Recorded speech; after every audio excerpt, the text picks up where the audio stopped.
할렐루야. 오늘은 7월 17일 금요일입니다. 새벽 예배를 온라인으로 들으시는 모든 성도님들을 주님의 이름으로 환영하고 축복합니다. 다 함께 기도하시겠습니다. 사랑의 하나님, 이 새벽에 주의 말씀을 사모하여 하나님 앞에 나오게 하셔서 감사합니다. 한 치 앞도 예측할 수 없지만 하나님의 약속의 말씀을 붙잡고 오늘을 승리하게 하옵소서. 이 새벽에 부르짖는 모든 심령 가운데 기도의 문이 열리고 응답의 문이 열리게 하옵소서. 우리 심령에 생수의 강이 솟아나게 하옵소서. 예배의 시종을 주님께 의탁드리며 이 모든 말씀 존귀하신 예수 그리스도의 이름으로 기도드렸습니다. 아멘. 오늘 하나님께서 주신 말씀은 신명기 11장 26절에서 32절 말씀입니다. 봉독해 드리겠습니다. 내가 오늘 복과 저주를 너희 앞에 두나니 너희가 만일 내가 오늘 너희에게 명하는 너희의 하나님 여호와의 명령을 들으면 복이 될 것이요 너희가 만일 내가 오늘 너희에게 명령하는 도에서 돌이켜 떠나 너희의 하나님 여호와의 명령을 듣지 아니하고 본래 알지 못하던 다른 신들을 따르면 저주를 받으리라. 내 하나님 여호와께서 내가 가서 차지할 땅으로 너를 인도하여 들이실 때에 너는 그리심 산에서 축복을 선포하고 에발산에서 저주를 선포하라. 이 두 산은 요단강 저쪽 곧 해지는 쪽으로 가는 길 뒤 길갈 맞은편 모래 상수리나무 곁에 아라바에 거주하는 가나안 족속의 땅에 있지 아니하냐. 너희가 요단을 건너 너희 하나님 여호와께서 너희에게 주시는 땅에 들어가서 그 땅을 차지하려 하나니 반드시 그것을 차지하여 거기 거주할지라. 내가 오늘 너희 앞에 베푸는 모든 규례와 법도를 너희는 지켜 행할지니라. 아멘. 오늘 하나님께서 주신 말씀을 은혜를 알면 답이 보인다. 은혜를 알면 답이 보인다 라는 제목으로 함께 나누겠습니다. 본문은 하나님의 백성들이 붙잡아야 할 영적인 원리를 가르쳐 주십니다. 그것은 하나님의 명령을 들으면 복을 받고 하나님의 명령을 듣지 않으면 저주를 받는다는 내용입니다. 어떻게 보면 너무 기계적인 공식인 것 같습니다. 순종하면 복 받고 불순종하면 저주를 받는다는 원리입니다. 그러기에 복 받으려면 하나님의 명령에 순종해야 한다는 식으로 이해될 수 있습니다. 그러나 하나님의 말씀은 이보다 더 깊은 차원의 은혜가 있습니다. 물론 말씀에 순종하면 복을 받습니다. 그리고 말씀에 불순종하면 저주를 받습니다. 그러나 여기에는 언약이라는 깊은 차원의 은혜가 흐르고 있습니다. 모세는 아직 차지하지 못한 약속의 땅을 이미 정복한 것으로 전제하고 복과 저주의 갈림길을 선포하고 있습니다. 이렇게 하나님의 약속을 믿고 선택을 요구하는 것은 모세는 언약의 하나님을 믿고 신뢰하였기 때문입니다. 언약을 성취하실 하나님, 반드시 약속의 땅으로 인도하실 하나님을 믿었기 때문입니다. 이스라엘은 애굽에서 나왔습니다. 그들은 광야 40년의 기간을 거쳤습니다. 그리고 마침내 가나안으로 입성할 것입니다. 이것은 전적인 하나님의 은혜입니다.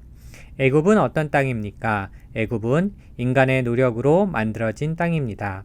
인간의 지혜와 노동으로 세워졌습니다. 애굽은 사막에 수로를 만들어서 도시를 세웠습니다. 히브리 노예들의 노동력을 착취하여 만들었습니다. 한마디로 애굽은 인본주의가 팽배한 땅입니다. 어제 본문을 보시면 이 점이 확연히 드러납니다. 신명기 11장 10절에서 12절 말씀은 가나안 땅은 애굽 땅과 같지 않다고 말씀하십니다. 이렇게 기록하고 있습니다.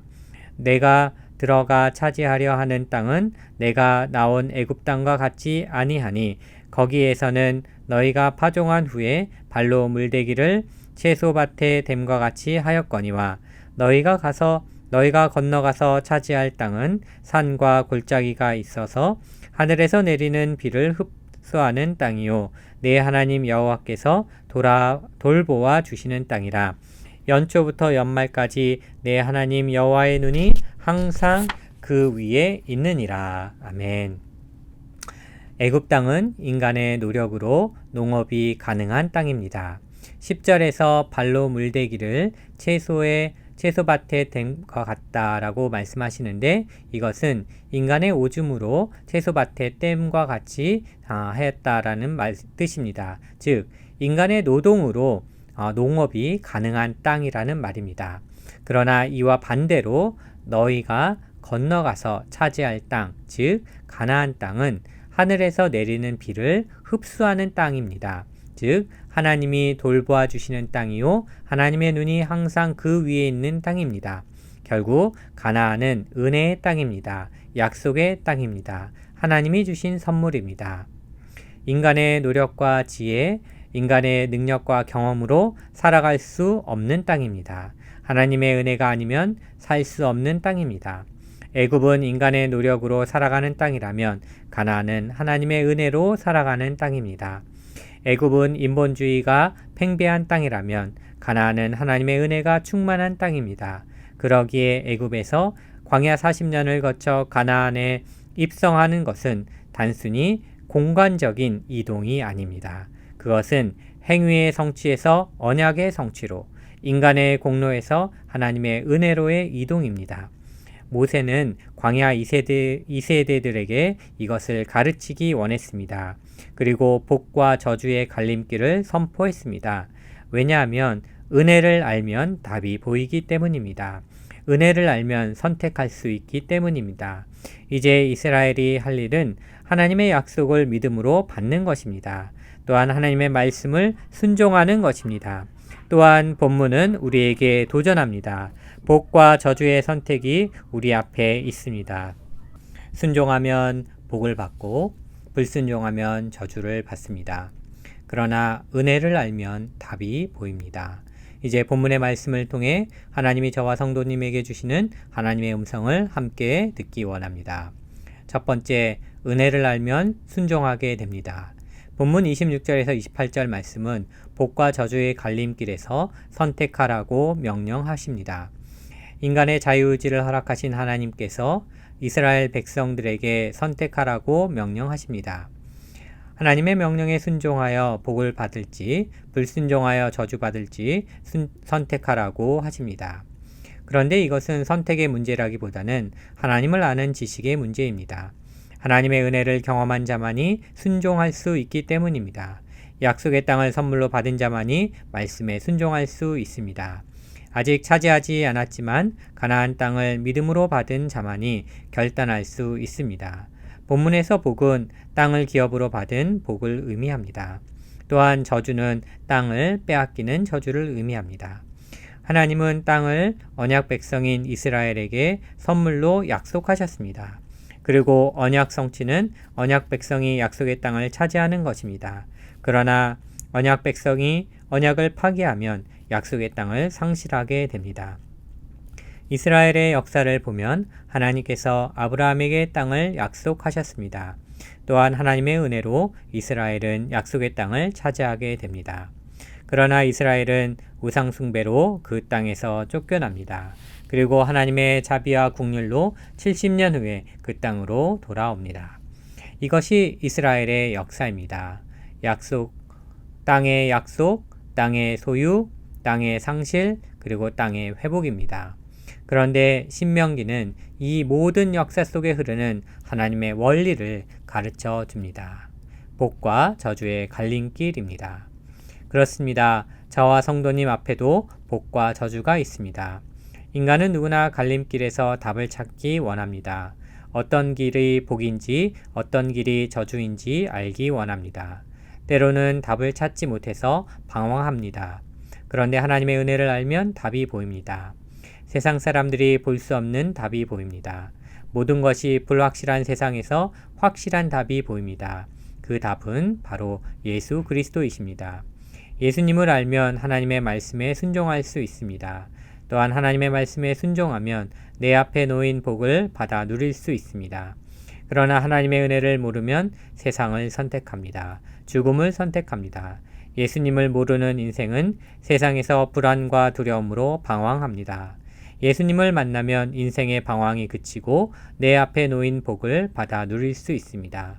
오늘도 예수님 때문에 말씀에 순종하여 주신 복을 받아 누리는 저와 성도님 되시기를 간절히 기도합니다. 두 번째, 은혜를 알면 예배드리게 됩니다. 은혜를 알면 예배드리게 됩니다. 본문 29절에서 30절에서 모세는 이스라엘 백성이 언약 의식을 지킬 것을 말합니다. 장차 백성들이 가나안에 입성하면 12지파를 반으로 나누어 각각 그리심산과 에발산에 선 후 축복과 저주의 율법을 선포하는 의식을 거행하라고 말씀하십니다. 이 내용은 신명기 27장 11절에서 26절에 더 자세히 나옵니다. 이러한 언약 의식은 하나님의 말씀에 순종하거나 불순종할 때 따르는 복과 저주에 대해 보다 생생히 교훈하기 위해서 말씀하셨습니다. 훗날 여호수아의 주도하에 실제로 이 언약 의식이 거행되었습니다. 여호수아 8장 30절에서 35절에 이렇게 나옵니다. 그때에 여호수아가 이스라엘의 하나님 여호와를 위하여 에발산에 한 제단을 쌓았으니 이는 여호와의 종 모세가 이스라엘 자손에게 명령한 것과 모세의 율법책에 기록된 대로 새 연장으로 다듬지 아니한 새 돌로 만든 제단이라.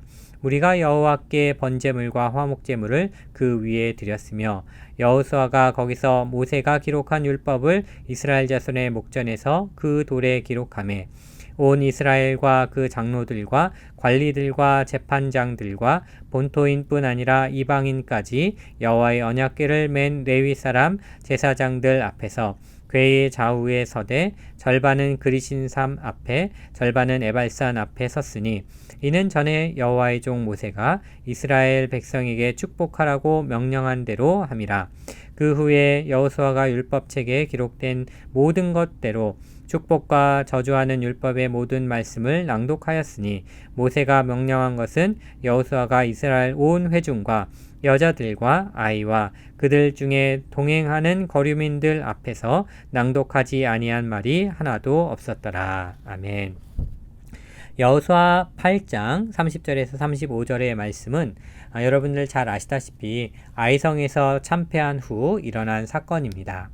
아이성 참패 후 여호수아는 범죄자 아간을 색출하고 처벌합니다. 그 후 하나님께서 아이성을 공격하라고 두 번째 명령을 하십니다. 이스라엘은 하나님의 명령대로 한치의 오차도 없이 그대로 순종합니다. 결국 이스라엘은 하나님께서 함께 하심으로 승리의 계가를 부르게 됩니다. 승리에 대한 하나님의 약속을 믿고 명령에 순종한 이스라엘은 하나님께서 약속하신 승리를 경험하게 됩니다.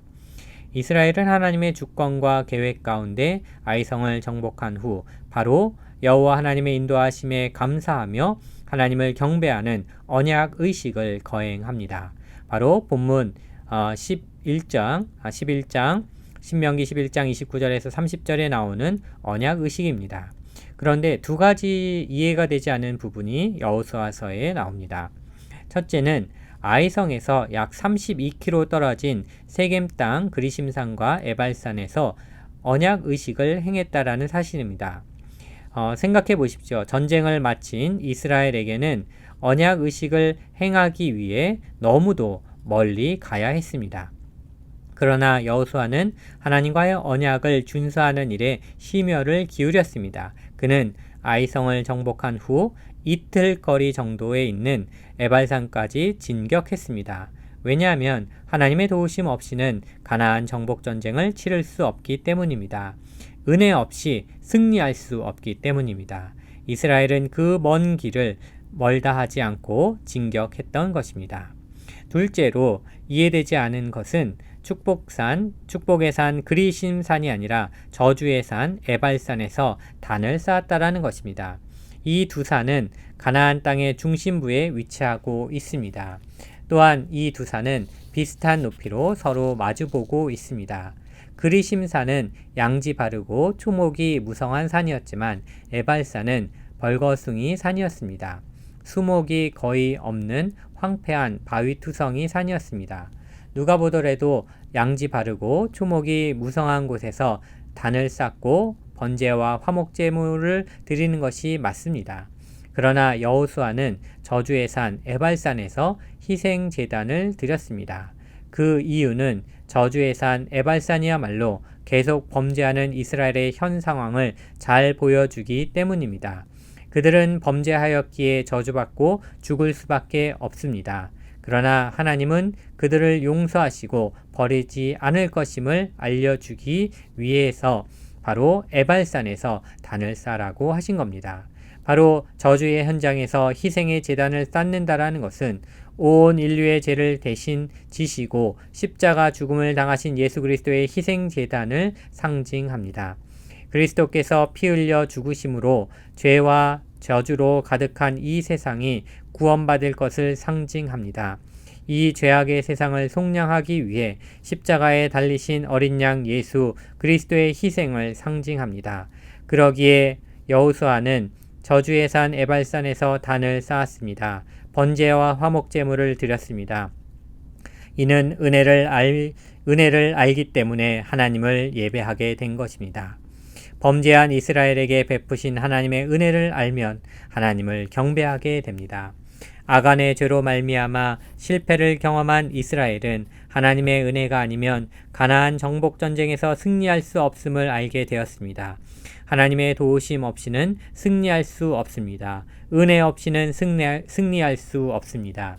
또한 축복의 산 그리심산이 아니라 저주의 산 에발산에서 단을 쌓고 번제와 화목제를 드린 것은 바로 계속 범죄하여 저주받고 죽을 수밖에 없는 이스라엘을 용서하시고 버리지 아니하시는 하나님의 은혜를 보여줍니다. 죄악의 세상을 속량하기 위해서 십자가에 달리신 어린 양 예수 그리스도의 은혜를 상징하고 있습니다. 그렇습니다. 은혜 없이는 승리할 수 없습니다. 매일매일 죄로 넘어지고 실패하는 저와 성도님을 버리지 아니시고 끝까지 용서하시는 하나님의 은혜 없이는 승리할 수 없습니다. 이 죄악된 세상에서도 어린 양 예수 십자가 은혜를 알면 우리는 예배드리게 됩니다. 하나님을 경배하게 됩니다. 답답한 세상에서 은혜를 알면 답이 보입니다.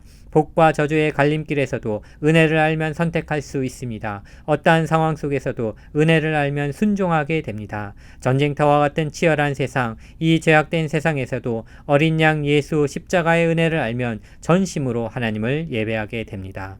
이러한 은혜가 저와 성도님 가운데 임하시기를 주님의 이름으로 간절히 축원합니다. 다 함께 기도하기 원합니다. 이 시간 말씀을 생각하며 함께 기도하겠습니다. 주여, 내 심령에 생수의 강이 솟아나고 은혜의 강수가 흐르게 하옵소서. 두 번째로 하나님의 명령에 순종하여 내 앞에 놓인 복을 받아 누리게 하옵소서. 다 함께 기도하시겠습니다.